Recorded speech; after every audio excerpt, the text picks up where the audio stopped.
안녕하십니까, 여러분. 누리 PD입니다. 자, 윤 어게인의 핵심이 뭡니까? 윤석열 대통령을 다시 직무 복귀시키는 것이다. 그렇게 생각하는 사람들도 일부 있죠. 그렇지만 많지는 않습니다. 윤 어게인은 바로 윤 대통령을 직무 복귀시키는 것이다. 그야말로 이제 윤 대통령 지지층에서도 최강성 혹은 충성도 100%에 가까운 그런 어떤 분들이죠. 윤 어게인 아니고는 이 나라에 지금 문제를 해결할 수 없다라고 생각하시는 바로 분들인데요. 근데 그 윤 어게인의 핵심이 도대체 근데 뭐죠? 진짜 핵심의 핵심이 뭡니까? 윤 대통령을 복귀시키는 어떤 과정이 있어야 되잖아요. 그 과정이 뭡니까? 법원에서 판결을 통해서 다시 직무 복귀할 수 있는 길이 있나요? 그건 없어요. 그건 모든 게 끝나버렸습니다. 대선이 치러지지 않았으면 모르되 이미 대선 치러지고 어떤 형식으로든 뭐 이재명이가 합법적으로 대통령이 된 거거든. 그걸 뒤집을 수 있는 힘은 혁명 외에는 없어요. 압도적인 혁명 외에는 없다니까. 제도권 안에서 법으로는 그게 해결이 안 됩니다. 헌법재판소 가봐도 대법원까지 가봐도 그건 불가능해요. 제가 봐도. 그러면은 윤 어게인이 뭐냐는 겁니다. 도대체. 직무 복귀도 안 되는데 윤 어게인 외치면은 뭘 어떻게 하자는 것이냐라고 물으실 거예요. 딱 한마디로 줄일 수가 있습니다. 선거 조작, 부정선거 의혹이 그게 음모론인지 아니면 실체가 있는지를 끝장을 봐야 되는 거지. 이겁니다. 이거 말고는 아무 의미가 없어요. 다른 건 사실상. 윤석열 대통령을 윤 어게인화 시키는 힘은 딱 이거밖에 없다니까. 이런 이유 없이 트럼프가 이재명을 때릴 가능성이 있습니까? 없어요. 부정선거 이슈 아니고는 트럼프가 이재명을 때리지 않는다니까. 그럴 경우에는 이재명에게서 미국이 이익을 많이 이제 가져가겠죠. 이재명을 이렇게 위협하고 압박을 해가지고 대한민국의 국부를 상당 부분 미국으로 옮겨갈 겁니다. 그걸 하는 거죠. 근데 이재명을 아웃시키는 건요, 그 국가 대 국가로서 주권 문제도 있고, 그리고 한미 동맹의 문제도 어쨌거나 있고, 뭐 여러 가지 어떤 이슈가 낱마처럼 얽혀 있습니다. 부정선거 이슈가 없으면요, 이재명을 때릴 이유가 없어요, 미국도 사실은. 그럼 이재명 그대로 놔두고 약점 많은 사람이잖아요. 미국이 그냥 거기서 빨대 꽂아놓고 그냥 빨아먹는 게 훨씬 나아. 그러면 엄청난 이익이 생기겠죠. 원래 고수들은요, 약점이 있는 사람을 세워놓고 그 계속해서 뜯어먹잖아요. 빨아먹잖아요. 제가 이 좀 상스러운 표현을 해도 죄송합니다. 미국이 그렇게 지금 하고 있는 측면도 있어요, 사실은. 지금 미국이 하고 있는 어떤 초강수들, 부정선거 이슈를 그냥 하나의 협박 카드로서 사용하고 끝내버리면 어떻게 되나요? 그러니까 지금 세계 각국에서 정통성이 의심되는 선거 과정이 투명하지 못한 그런 나라가 많거든요. 그런 나라로부터 왕창 가져갑니다. 미국이 뭔가를. 뭐 투자도 받고 뭐 등등 했어요. 많이 가져가요. 그럼 그걸로 그냥 끝내버리면 어떻게 됩니까? 미국은 옛날부터 종종 쿠데타 일으킨 독재 세력이라도 이미 성립되어 버리면 인정해요. 전부. 물러나라 뭐 이렇게 하는 경우가 거의 없어요.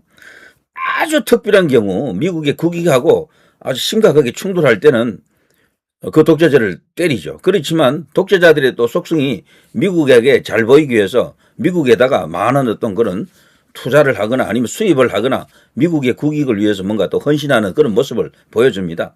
약점 많은 독재자일수록 미국 앞에서는 약해지죠. 근데 대한민국은 안 그랬어요. 대한민국의 독재자로 불리는 독재자도 아닙니다. 사실은. 세계 신앙에 나가보면 독재자 신앙에 나가면은 독재자 축에도 못 들어요. 박정희 대통령 같은 분은. 전두환 대통령도 다른 나라 독재자하고 비교하면은 게임이 안 돼요. 사실은. 무늬만 독재자 수준입니다. 근데 대한민국의 독재자들은 미국 앞에서 한없이 작아지는 존재들이 아니었거든. 박정희 대통령 같은 경우는 다소 미국하고는 거리를 두는 그런 인물이었습니다. 언제든지 미국하고 수틀리면 바로 그냥 자신의 발언을 용감하게 들이댔습니다. 심지어는 미군 철수해도 좋다. 우리는 그럼 핵을 개발하겠다. 이렇게까지 나갔던 사람이에요. 전두환 전 대통령도 미국 앞에서 슬슬 기는 그런 사람이 아니었다니까. 그 원래 기질이 누구 앞에 가가지고 막 이렇게 살살거리고 그런 사람이 아니에요. 전두환 전 대통령도. 오히려 그 뒤에 대통령들이 더 약했어요. 전부. 좌우 모두 통틀어서도 제가 봐서 그래요. 오히려 미국 앞에서 가장 이렇게 당당했던 사람이 박정희, 전두환 두 사람이에요. 사실은.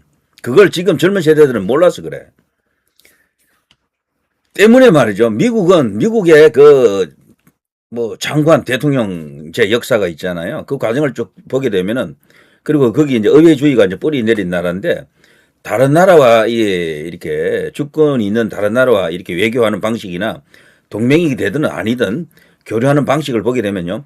일단은 미국 국익을 굉장히 염두에 두고 뭔가를 합니다. 그리고 민주당 같은 경우에는 그 자유시장 경제, 민주주의 이런 가치를 조금 더 이렇게 비중 있게 다루고 있죠.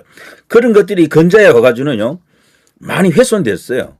정당 간의 고유한 정통성도 많이 훼손돼 가지고 어디가 어딘지 잘 알기도 힘듭니다, 사실은.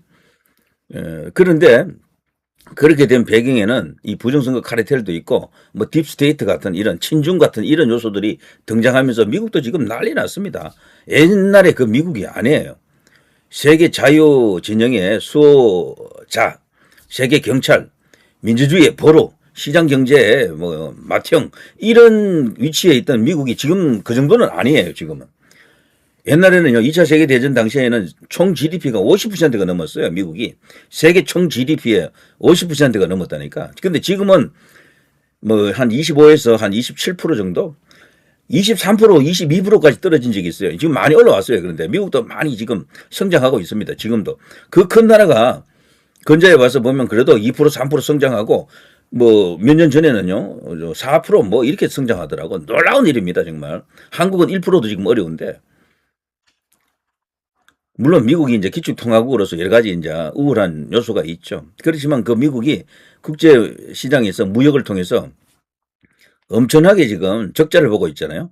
적자 대행진입니다.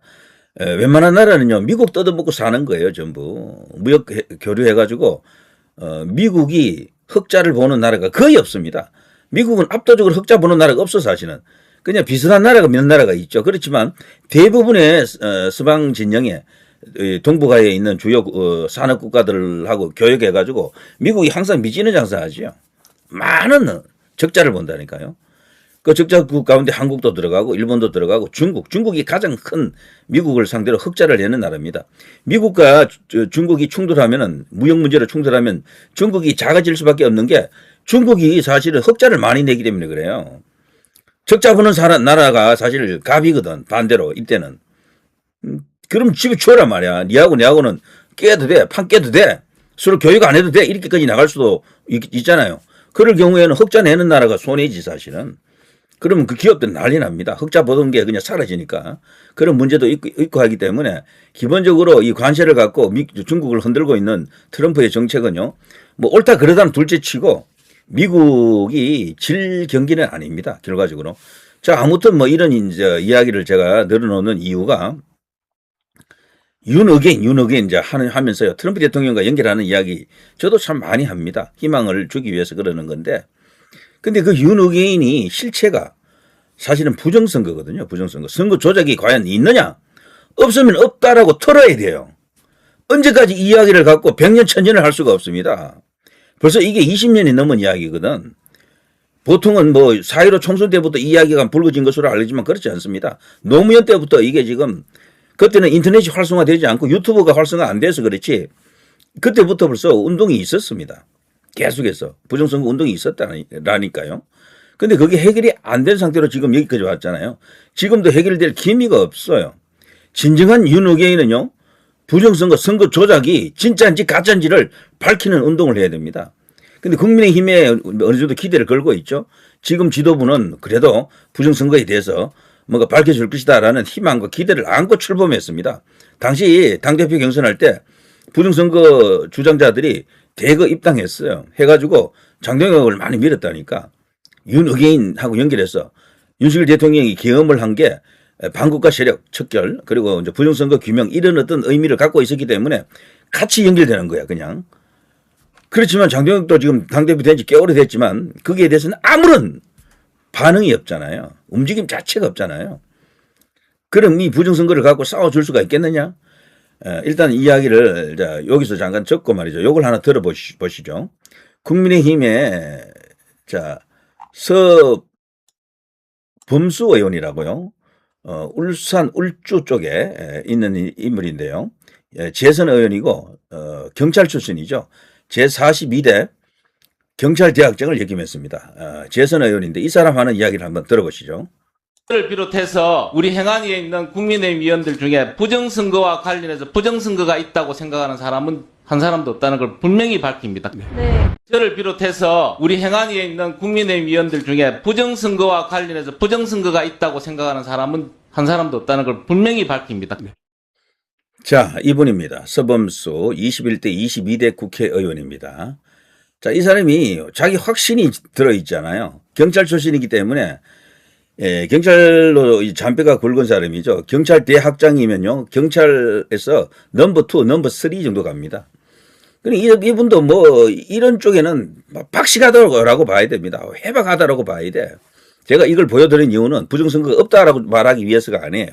이런 사람이 왜 이렇게 말하느냐라는 겁니다. 왜? 이 분명히 국민의힘의 이게 기본적인 이게 성향이고 흐름입니다. 저는 단언합니다.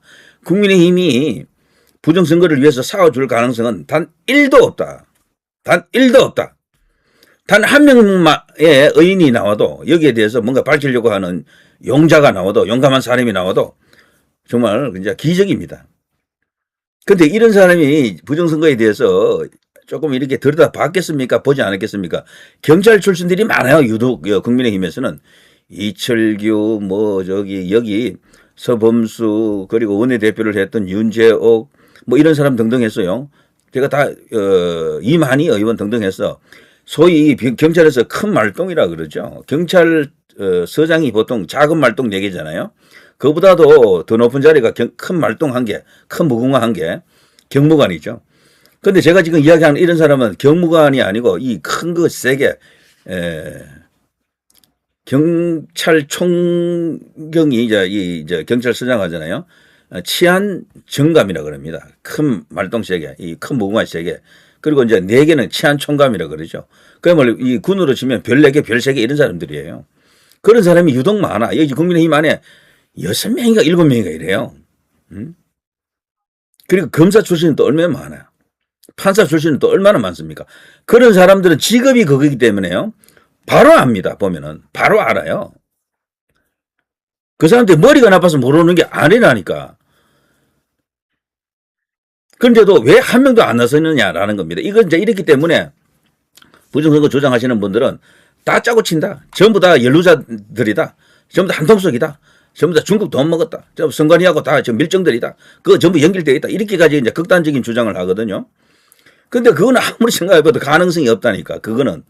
그렇게 되자면 그거는 뭐 그야말로 대한민국 전체가 범죄 공화국이야. 전부 하나가 다 되어 있는 겁니다. 그러면은 부정선거 운동할 필요가 없어요. 도저히 그거는 못 뒤집습니다. 그 상태가 되면은. 그거는 오히려 부정선거 없다라고 주장하는 것보다도 더 나쁜 상황이에요. 근데 그거는 아니야. 아무리 봐도. 그럼 이 사람들이 왜 이러느냐? 첫째, 그러면 몰라서 그렇다. 그래서 몰라서 그렇다라는 것은 한 번도 진지하게 들여다보지 않았다라는 거지. 그런데 그건 가능성이 없어요. 이게 20년 동안 끌어온 이슈인데 한 번쯤 국회의원 좀 되면요. 그거 들여다봅니다. 그러면 왜 이러느냐? 선관위가 너무 막강하기 때문에 겁이 나서 이렇다. 자칫하면 자기도 좀 책 잡혀가지고 나중에 그냥 이상하게 될 수도 있다. 그래 겁을 내서 못한다. 이런 주장도 약간의 이제 설득력은 있어요. 그런 것들 있고. 그리고 부정선거 주장하게 되면 찍힌다. 뭐 이런 것도 있고. 그리고 부정선거 주장해버리면은 제대로 된 정당 활동을 할 수가 없다. 정치 활동을 할 수 없다. 이래 지레짐작으로 어떤 포기하는 뭐 그런 것도 있을 것이고. 그리고 혼자서 튀는 발언이 되는 거죠. 달리 말하면요. 부정선거 주장이 국민의힘 같은 이런 제도권의 주류 안으로는 요만큼도 들어가지 못하고 있는 겁니다. 황교안이나 민경욱 같은 분도 이 현역이 아니잖아요. 현역 때 주장한 게 아니거든. 어쨌거나. 물론 민경욱 의원은 현역 때 잠깐 그 임기 잠깐 남았을 때 주장을 했다 하더라고요. 그래서 제가 그때 잘못 발언해가지고 사과도 드리고 그랬는데 자 그런 경우는 특별한 예외이긴 한데 지금 현재 현역이라고 하는 사람들 중에 과연 부정선거에 대해서 의심하는 사람이 있느냐? 저는 2사람 정도는 있는 것 같아요. 김민전 의원, 이만희 의원. 이 2사람은 약간 어떤 모습을 이렇게 좀 보인 적이 있습니다. 그런 흔적을 좀 보인 적이 있는데 그러나 그들조차도 이 거대한 문턱 앞에서는 현실 정치 앞에서는 이제 더 이상 어떻게 할 수가 없나 봐. 네. 분명히 사전투표가 이상하다. 투표 결과가 이상하다라고 생각하는 극소수의 국회의원들도 한두 명 있는 것 같은데 그들조차도 그 무리 속에 들어가게 되면요. 그냥 원오브 됨으로써 그냥 녹아버립니다. 근데 더 문제는 이런 국회의원들이 아니에요. 사실은 언론입니다. 언론. 지금 부정선거를 주장하는 것은 유튜버 그리고 우파 커뮤니티밖에 없어요.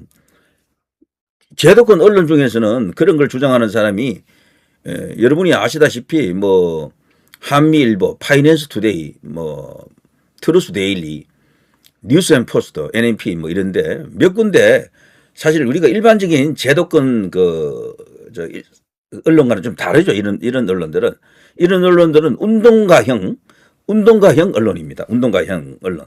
소위 말해서 아주 자극적인 어떤 그런 이슈들이 있죠. 부정선거, 뭐 이게 코로나, 뭐 백신 뭐 이런 거 갖고 중심적으로 다루기도 했었고요. 아무래도 이념이 아주 치열하게 그 바탕에 이제 이렇게 깔려 있는 그런 언론들입니다. 한미 동맹 아주 뭐 절대시하고 우파 이념 뭐 이런 것들이죠. 친미 이런 것들. 그러면서 반공산주의 이런 것을 이제 배경에 깔고 있는 거죠. 자, 그런 쪽에서는 일부 이런 식으로 이제 하는 언론이 있지만 우리나라 등록된 언론사만 해도 1000개가 넘습니다. 그리고 대형 언론사만 해도 한 30개 돼요. 그런 언론사들이 이것을 다루느냐? 아무 데도 안 다룹니다. 그리고 가장 핵심적인 주요 언론이 한 10개 되죠. 그 언론들은 아예 이것을 그냥 음모론으로 보고 있는 거야. 그 상태에서 전혀 벗어나지 못했다라는 겁니다. 이런 것을 해결을 해야 되는데 어떤 계기가 와야 될까요? 그래서 지금 대한민국 안에서 뭐 그동안 해왔던 방식대로 계속해서 운동을 하지만 그 상태에 머물러 있기 때문에 그리고 우리 안에서 내재적으로만 계속 돌고 있는 겁니다. 밖으로 못 나가요, 이게. 그 안에서만 돌고 있는 거예요. 유튜브 안에서만. 인터넷 커뮤니티, 우파 커뮤니티 안에서만 이렇게 뱅뱅뱅뱅뱅 맴돌고 있는 겁니다. 아무리 충격적인 어떤 방송을 해도 부정선거 관련해서 폭로 같은 걸 해도 일정한 수준을 못 벗어난다니까요. 이게 현실이거든요. 자, 이런 상태에서 믿을 것은 오직 트럼프 대통령 밖에 없는 겁니다. 자, FA, F4, 내가 간다. 니들 다 죽었어. 이건데 말이죠. 근데 이걸 갖고 최근에는 그동안 부정선거라든가 이런 걸 초강성 주장을 하면서 이렇게 보도도 하던 언론에서도 가끔씩은요, 트럼프만 믿을 수가 없다라는 그런 주장을 합니다. 그런 보도를 하더라고. 왜냐하면 트럼프는 부정선거 이거 또한 아메리카 퍼스트를 위해서 수단으로 활용할 가능성도 있다라는 거지. 그러니까 미국의 국익을 최대한 뽑아내는 쪽으로 활용할 가능성이 크다. 중국 시진핑을 친다라는 것보다도 시진핑을 위협할 수가 있는 그 힘이 되겠죠. 그게 부정선거 카르텔이 사실이라면은 마두로처럼 이렇게 이제 해주기를 우린 기대하잖아요. 그게 이제 쭉쭉쭉 내려와서 김정은도 때리고 뭐 저 하메네이도 때리고 시진핑도 때리고 푸틴도 때리고 뭐 등등 해서 이재명까지 때려주기를 기대하잖아요. 근데 미국이라는 나라가 아무리 힘이 있다 해도 이렇게까지 하기는 어려울 겁니다. 예. 정말 마두로처럼 하는 것은 극히 예외적으로 하나 내지 2개, 3개 정도가 되겠죠. 3개만 해도 엄청나게 많은 겁니다. 자, 그런 생각도 해보는 그런 합리적, 어쩌면 상식적 그런 판단을 한다라고 생각하는 사람들이 있을지도 몰라요. 왜냐하면 트럼프 대통령이 펼치는 이 초강수들은요, 일반적인 상식적 그런 상황은 절대 아닙니다. 영화에서도 나오기 힘든 일이에요. 영화 중에서도 이런 식으로 한 나라의 국가 원수를 체포 압송해 가지고 데리고 가고 그리고 뭐 그걸 위해서 어떤 뭔가를 이렇게 밝히기 위해서 전쟁을 하고 이런 영화도 없어요, 사실. 영화보다도 더 영화적인 이야기들이지. 그러니까 이게 말이죠. 여기 이제 쭉 나와 있는 사진 속의 주인공이 이재명이 될 수 있느냐 없느냐 이것은 현 시점에서 그 주장자들 간에 극단적인 차이가 있습니다. 극단적인 차이. 마두로, 이두로, 뭐 찌뚜로 뭐 이렇게 이제 부르기도 하는데 아무튼 지켜보시기 바라고요. 자, 미국의 입장이라고 하는 것이 트럼프 대통령이 왕이 아니기 때문에 임기가 있잖아요. 제가 볼 때는 금년이 마지막입니다. 금년 지나가면 이제 부정선거 이슈는 접어야 된다라고 봅니다. 트럼프가 있을 때 끝을 내야 돼요. 그래서 트럼프 대통령이 모쪼록 이 부정선거 이슈를 갖고 미국의 국익만을 챙기는 쪽으로 가지 말고 세계 평화와 세계 질서를 그리고 자유 진영의 어떤 안녕과 뭐 그 안정적인 어떤 그런 관계 설정을 위해서 이번에 제대로 정의 구현을 한번 해달라고 지금 우리가 기대하는 것 아닙니까? 야구방망이를 제대로 흔들어서 제대로 후려쳐가지고 소위 시진핑과 연결된 그 친중과 연결된 거대한 부정의 카르텔, 조작의 카르텔을 들춰내달라 뭐 이겁니다. 자, 그런데 우리 국내에서는 국내적으로는 뭐 나름대로 이런저런 노력을 하겠지만 정말 간단치 않습니다. 아까 제가 들려드린 서범수 의원 같은 사람이 국민의힘에 이 사람이 그냥 유일한 별종이냐 하면 그렇지 않고 다 이래요, 사실 다. 전부 다 이렇다니까요, 전부 다. 그래서 기대가 크면 실망도 크다라는 말도 있듯이 지금 제가 알기로는요, 지금 중요한 아까 언론사들이 있죠. 부정선거를 지속적으로 보도해주는 그런 언론사들, 그런 쪽에서도 가끔씩은요, 아무리 해도 안 되니까 가끔씩은 그런 어떤 넋두리 비슷한 말을 할 때가 있어요. 그런 언론사도. 미국이 트럼프만 믿으면 안 된다. 그 사람은 비즈니스맨이다. 자기 이익을 극대화하기 위해서 그런 수단을 총동원 한다. 그리고 트럼프 대통령이 부정선거 이슈를 지금 걸고 나오는 것은 중간선거 앞두고 민주당 진영이 뭔가 더러운 짓을 못하게끔 막으려고 하는 그런 의도도 있다. 그리고 지난번 선거에서 민주당이 부정한 짓을 저질렀다. 그래서 공화당으로 표를 유도하기 위한 선거 전략이다. 이렇게 보는 시각도 없잖아요. 있거든요. 그래, 그걸 갖고 뭐 전 세계를 향해서 한국도 어떻게 해주겠다. 뭐 이런 어떤 주장을 하는 목소리들. 자, 그거 저도 많이 그런 희망을 말씀드렸고 그 방송을 많이 했습니다. 많이 했는데 이런 현실도 있다라는 것. 이 정도는 한 번쯤 알아두는 것도 나쁘지 않을 것 같습니다. 자, 트럼프 대통령이 제대로 그냥 칼집에 칼을 다시 집어넣지는 않을 거예요. 분명히 뭔가 결과를 낼 겁니다. 다만 기소를 할 때 조지아주 선관위 압수수색하고 뭐 그밖에 많은 수사 결과를 갖고 기소를 할 때 뭔가 브리핑을 하겠죠. 그때 그걸 이제 시진핑을 연결해서 친중 카르텔을 연결해서 크게 한판 벌이느냐, 아니면 미국적 이야기로 그냥 국한해 버리느냐. 뭐 마두로의 베네수엘라 정도 이렇게. 왜냐하면 베네수엘라 이슈는요, 미국의 바이든 정부에서도 그걸 규탄했어요, 그 당시에. 바이든하고 트럼프하고 입장이 비슷합니다. 베네수엘라에 대해서는. 그때 당시 이제 민주당 정부에서도 그 마두로가 가짜 대통령이라고 하면서 막 비난했어요. 똑같아요, 사실 그 입장은. 그래서 베네수엘라 같은 경우에는 뭐 거론할 수가 있어요, 얼마든지. 그런데 한국 이슈를 갖고 미국 민주당이라든가 공화당이 뭐 제대로 언급한 적이 한 번도 없거든, 지금까지 사실은. 트럼프 대통령과 일부 이제 이 인플루언서들, 이제 이 SNS 같은 분들이 자신의 이제 SNS에다가 그런 것을 많이 이제 언급했을 뭐 수는 있습니다. 실제 그런 사례도 많았고. 그렇지만 책임 있는 자리에서 한국을 지목해가지고 확실하게 어떤 일이 있을 것이다 비난했던 그런 성명이 나온 적은 아직 없습니다. 베네수엘라는 근데 달라요. 아주 많은 현직 고관들이 베네수엘라에 대해서 가짜 대통령이다라고 많이 벌써 언론에도 그렇게 노출이 됐고 언론에서 보도도 많이 됐습니다. 미국의 유력 언론들 뭐 대형 방송사들 그리고 대형 신문사들도 그 마두로 자체는 저거 엉터리다라는 것을 지속적으로 보도했거든요. 이재명하고 경우가 많이 다릅니다, 사실은. 그래서 이런 점을 고려할 때 트럼프 대통령이 정말 기소를 할 때 어떤 브리핑을 한다 그랬을 때 미국 이슈만으로 국한을 시킬 가능성도 조금 있다라는 거죠. 그래서 베네수엘라 정도 언급하고 그리고 그 산에서 끊어버리면 어떨까 하는 그런 우려도 있는 거죠. 왜냐하면 시진핑하고 협상을 해야 되는데 시진핑을 아예 완전히 죽일 수 있는, 제압할 수 있는, 중국을 완전히 그냥 미국 발밑에 무릎 꿇리게 할 수 있는 그런 상황이 안 된다 그러면은 뭐 서로 타협 비슷하게 해버릴 수도 있잖아요. 그러면은 그걸 그냥 뒤에서 쑥덕쑥덕하고 그냥 이렇게 그칠 수도 있다라는 그런 어떤 전망을 하는 사람들도 없지 않아 있습니다. 자, 아무튼요, 윤 의계인의 핵심은 결과적으로 부정선거밖에 없어요. 선거 조작 이야기 없는 윤 의계인은 그건 가짜야, 완전히. 의미가 없다니까. 그냥 말장난이야, 그냥 말장난. 때문에 국민의힘의 기대심이 사실은 진짜 오리지널 그 윤 의계인 외치는 분들은요, 지금은 거의 기대하지 않는 걸로 알고 있습니다. 제가 알기로도. 자, 때문에 이제 이런 상황을 놓고 뭐 이런저런 분석과 전망, 희망과 절망이 이제 교차합니다. 자, 요게 현재 일어나고 있는 일, 있는 그대로에 가깝습니다. 사실은 이 일이. 여기서 이제 더 나갔어. 자, 드디어 트럼프가 이재명을 친다. 찌뚜로를 이제 데리고 간다. 이것은 엄청나게 나간 이야기죠, 사실. 그리고 이런 것도 있습니다. 여기서 말하는 이 박동원 폴리컴 대표, 대중성과 먼 극단적 이야기만 반복적으로, 근데 밖으로 퍼지지 못하고 내부로만 계속해서 돌고 있다. 요게 극단적인 사례가 바로 부정선거 이야기죠. 내부로만 돌고 있는 거죠. 우파 안에서만, 그것도 우파 전체가 아니고 일부 우파 커뮤니티, 우파 유튜버 안에서도 부정선거 안 다루는 채널이 많아요.